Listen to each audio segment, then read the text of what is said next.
Fala pessoal, tudo bem? Espero que estejam todos muito bem. Aqui é o professor Danilo mais uma vez, do Ciência Descomplicada. E hoje eu vim falar sobre um assunto um pouco diferente aqui no nosso canal, mas bastante importante, que é a questão da inteligência emocional, que o pessoal vem tanto falando, apesar de ser um conceito que já faz muitos anos, né, que é trabalhado, mas recente.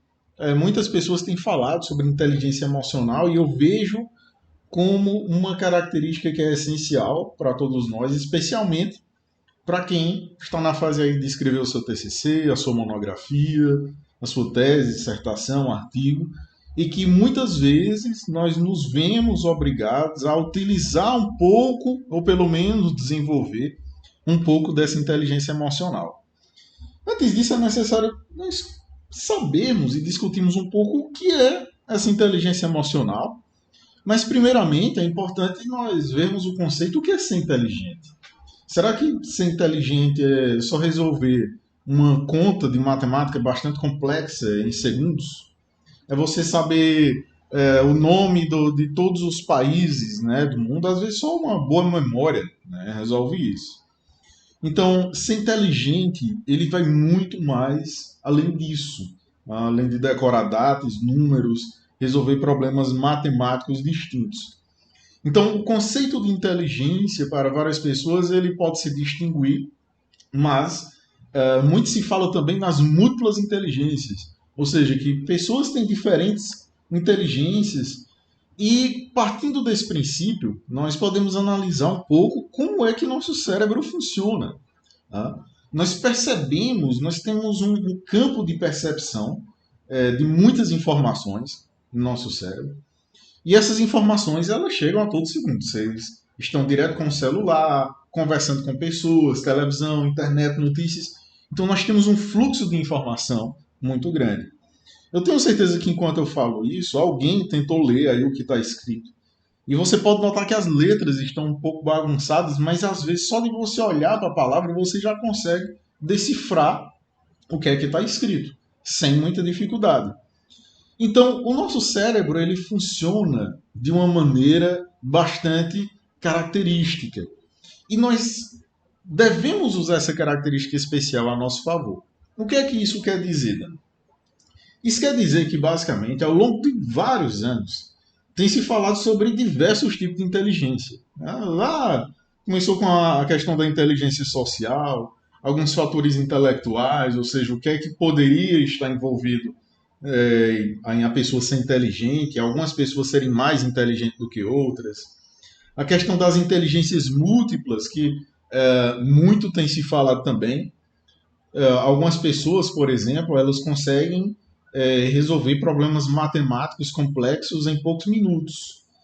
E muitas vezes essas mesmas pessoas, elas têm dificuldade na escrita, por exemplo. Eu já conheço, por exemplo, escritores, pessoas que escrevem muito bem, mas elas se enrolam, por exemplo, quando vão resolver qualquer problema de matemática um pouco mais simples. Ou seja, as pessoas têm inteligências diversas, algumas têm algumas habilidades um pouco mais específicas para algumas áreas, mas nós temos que desenvolver em algumas ocasiões para a nossa vida pessoal, acadêmica, afetiva, o que vem se falando há muitos anos, mas que recentemente tem ganhado uma força aí nos debates, que é a questão da inteligência emocional. E aí, quando eu falo de inteligência emocional, algumas pessoas acreditam que é uma inteligência que é somente para ser desenvolvida na vida adulta, né? Por exemplo. Então eu tenho que ter inteligência emocional no trabalho. Bastante fala-se sobre isso, né? Inteligência emocional no trabalho. Mas essa inteligência emocional ela tem que estar presente na nossa vida, ela tem que estar presente na vida acadêmica, na vida pessoal, afetiva, né? Na questão do trabalho. Então, todos os campos dessa inteligência emocional ela é importante.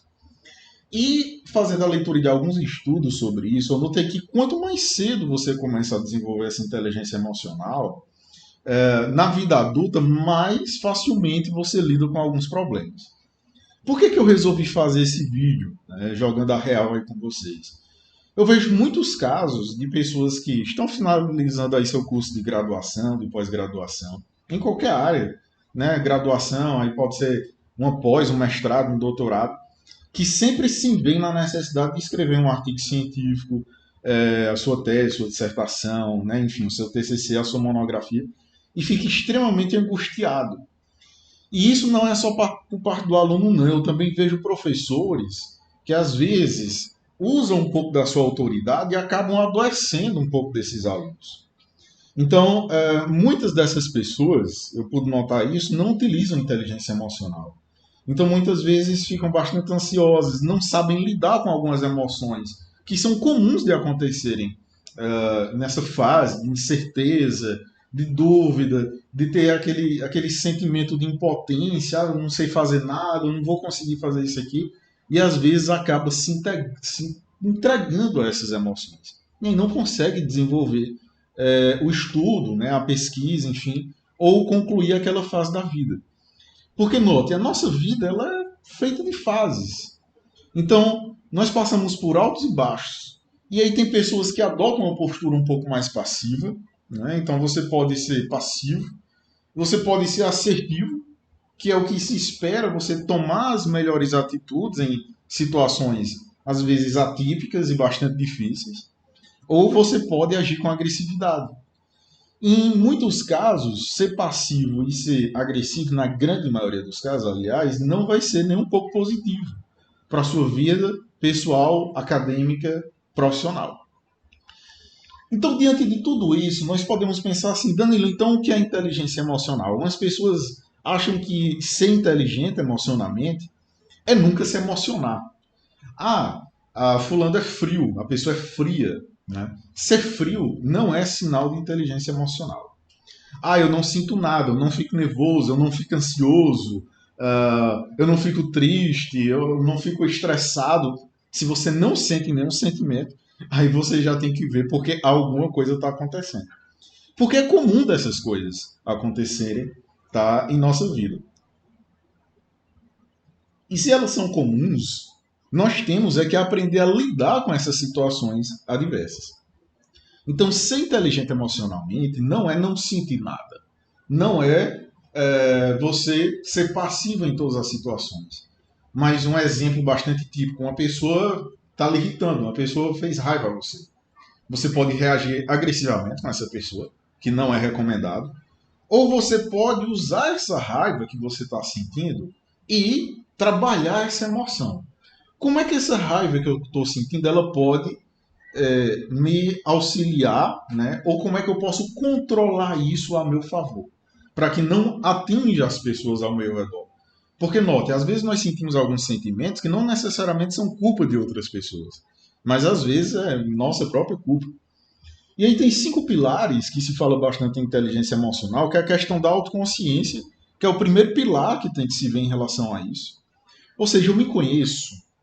Em quais situações, por exemplo, eu me estresso, eu fico com raiva, né? Eu perdo a paciência. Então, assim, como é que eu estou me sentindo nesse momento? Em muitas situações, nós temos que fazer uma análise de si. Muitas vezes nós perdemos tempo fazendo análise somente dos outros, mas nós temos que olhar para si. O que é que eu posso estar sentindo? O que é que eu posso fazer com aquilo que eu estou sentindo? Então, a autoconsciência é muito importante. A empatia, porque muitas vezes a pessoa, quando se fala em empatia, o pessoal fala muito assim, vou me colocar no lugar do outro. Não necessariamente se colocar no lugar do outro, mas entender o que a outra pessoa está sentindo. Muitas vezes as pessoas não se entendem, se estressam, porque você não entende o que a outra pessoa está sentindo. Isso se dá, por exemplo, numa relação acadêmica, entre professor e aluno, entre professor e orientando, de graduação, de mestrado, doutorado. Então, às vezes, o aluno está um pouco ansioso, um pouco nervoso, um pouco impaciente, e o professor não entende isso. E o aluno também não entende o lado do professor. Então, ter essa questão da empatia é muito importante para que tenha, né, um correto relacionamento entre professor e aluno. A questão do controle, que é, eu acredito um dos pontos centrais e pilares da questão da inteligência emocional.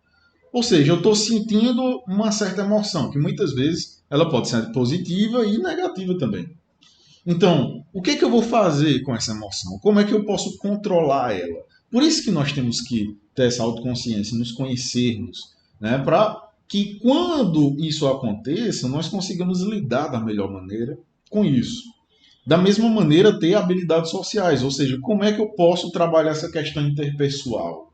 Porque muitas vezes o que atrapalha no mundo acadêmico não é uma limitação única e exclusivamente do eu, mas é uma limitação do vínculo entre duas ou mais pessoas, que acaba dificultando um pouco o andamento, o desenvolvimento de vários processos, inclusive de coisas que deveriam ser simples, como questões acadêmicas, como é a questão de escrever um artigo científico.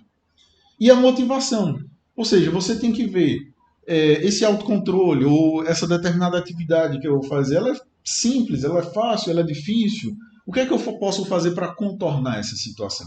Então, são algumas questões que nós devemos refletir, que devemos aplicar em nossa vida.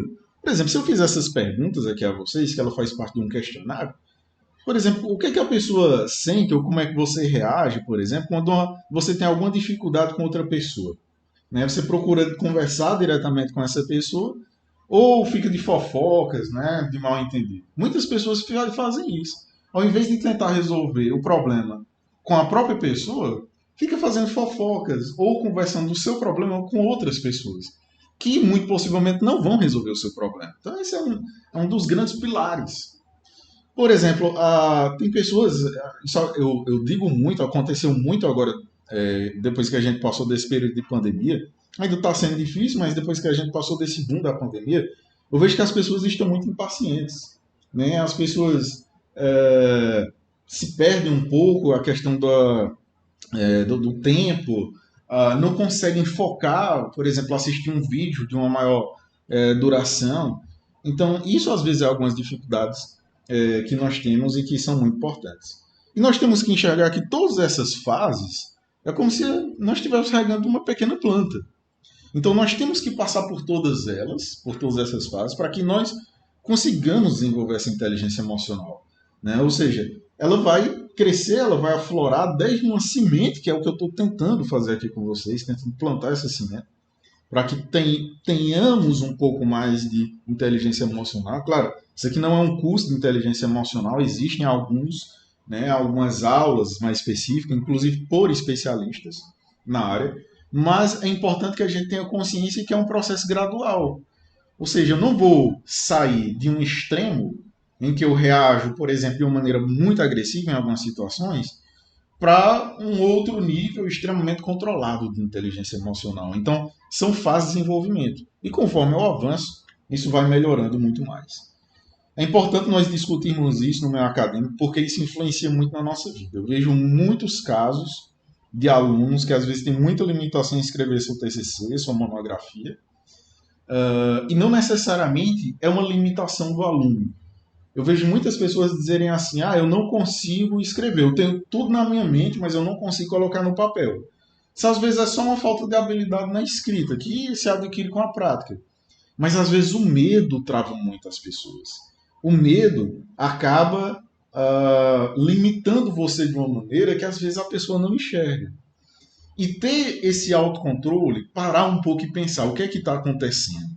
Sou eu que realmente não consigo fazer isso e eu tenho que adquirir essa habilidade técnica? Ou eu consigo e eu só estou procrastinando, eu só estou vendo um jeito aqui de não fazer essa determinada atividade? Então nós temos que fazer essa reflexão. Porque é muito mais fácil colocar a culpa no outro, colocar a culpa muitas vezes no professor, no colega, na nossa família, xingar a nossa família até a quinta geração, do que olhar para os nossos próprios erros. Nós podemos ver isso muito claramente. Você que está me assistindo, se eu pedir para você fazer uma lista de 10 coisas que você gosta em você e 10 coisas que você não gosta, se você parar para fazer isso, você vai notar que as coisas que você não gosta em você, elas foram, às vezes, muito mais difíceis de você pensar. É muito mais fácil nós pensarmos o que é que nós gostamos de nós mesmos. É muito mais fácil nós vermos coisas positivas. E às vezes nós deixamos de enxergar alguns problemas que podem estar atrapalhando de maneira muito importante na nossa vida. E é isso que nós devemos pensar. Ou seja, ter um equilíbrio e saber nosso poder. O medo, ele é comum. Estar ansioso, ter medo do desconhecido, isso é comum. mas nós temos que saber nosso poder. Não sei se vocês já viram a história do elefante, né? Antes, agora não, porque proibiram um pouco disso, mas antes os circos, né, eles tinham alguns elefantes, faziam um espetáculo. E ali eles, quando o elefante era filhote, né, eles amarravam o elefante ali, às vezes numa haste fincada no chão. E a haste era meio que frágil, né, para um elefante grande pó. Só que como um elefante filhote, pequeno, às vezes ele estava ali, ele conseguia, ele tentava puxar, mas ele não ia conseguir, porque ele não tinha força suficiente. E o elefante ele cresce, ele crescia, pesava toneladas, ele já tinha força suficiente para arrancar aquele ali e sair dali quando ele quisesse. Mas por que ele não fazia isso? Porque ele foi criado desde filhote com aquela limitação mental que ele está amarrado ali naquele determinado local. E ele não tem força suficiente para sair dali. Então nós não devemos trabalhar com essa mentalidade. Nós não devemos avançar na nossa vida pessoal e acadêmica com essa mentalidade. Então eu quero que plantar essa semente em vocês. Enxerguem esse poder na vida de vocês. Em todas as ocasiões, especialmente aqui voltado, né, para a minha área, para a questão acadêmica. Então, a limitação muitas vezes não está em você. Às vezes, só precisa você parar um pouco, pensar e refletir o que é que está acontecendo. E aí tentar controlar essas emoções, que vai auxiliar bastante você. Então, espero de coração ter ajudado um pouco. Até breve e tchau, tchau.